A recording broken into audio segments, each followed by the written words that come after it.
మనం విజయవాడ ఉయ్యూరు కాటూరు రోడ్ లో ఉన్నామండి. మనకి బందర్ రోడ్ నేషనల్ హైవేకి కేవలం 500 to 600 మీటర్ డిస్టెన్స్ లో mega gated community venture 35 acres అయితే లాంచింగ్ చేసి డెవలప్మెంట్ చేస్తున్నారు. SSV infra developers 3 city company వారు. సో చుట్టూ సరౌండింగ్స్ చూసుకుంటే కనుక మనకి రెసిడెన్షియల్ ఏరియాలో ఉండటమే కాకుండా కాటూరు రోడ్ ఫేసింగ్ లో ఉంది. అలాగే ఈ హౌస్ లో సింప్లెక్స్ హౌసెస్ అలాగే అపార్ట్మెంట్స్ కూడా కన్స్ట్రక్షన్ చేస్తారు. ఒక క్లబ్ హౌస్ టెంపుల్ కూడా ఇస్తున్నారు. మనకి ఈ వెంచర్ లో కనుక ఇన్వెస్ట్మెంట్ చేస్తే ఖచ్చితంగా హై ప్రాఫిట్ పొందే అవకాశం ఉందండి. ఎందుకంటే ఈ వెంచర్ లో మనకి ఇండిపెండెంట్ హౌస్ అపార్ట్మెంట్స్ దాంతో పాటుగా మీకు దగ్గరలోనే మనకి ఎంఆర్ఓ ఆఫీస్ ఉంది. అలాగే ఒక గంటి ఐ హాస్పిటల్ ఉంది, ఒక గవర్నమెంట్ హాస్పిటల్ ఉంది.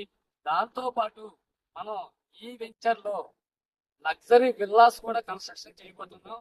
గజం వచ్చేసి కేవలం 14,000 రూపీస్ పెట్టామండి. మీకు ఇంత డీటెయిల్స్ కావాలంటే స్క్రీన్ మీద కనిపిస్తున్న నెంబర్కి కాల్ చేయండి. Thank you.